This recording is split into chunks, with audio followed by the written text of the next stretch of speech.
വർഷങ്ങളിൽ വളരെ ഗംഭീരമായി തന്നെ തുറവൂർ പ്രീമിയർ ലീഗ് സംഘടിപ്പിക്കാൻ ഇനി വരുന്ന തലമുറയ്ക്ക്, ഈ കൂട്ടത്തിൽ ഞങ്ങളൊക്കെ പോയി കഴിഞ്ഞാൽ ഇനി വരുന്ന പുതിയ തലമുറയ്ക്ക് അതിനുള്ളൊരു ആർജവം ഉണ്ടാവട്ടെ എന്ന് ആദ്യം തന്നെ ആശംസിക്കുന്നു.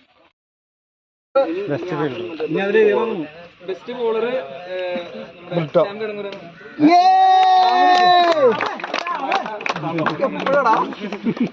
ഞങ്ങള് പോലും ആപ്പിന്റെ ചതി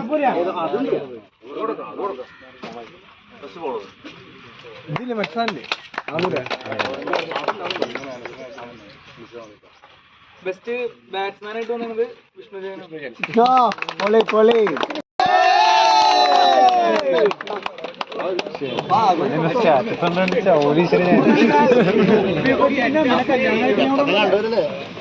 അവനാകെ ഇതിനു വേണ്ടി തന്നെ വന്നിരുന്നു, കഞ്ഞുടിക്കാൻ പറ്റില്ല.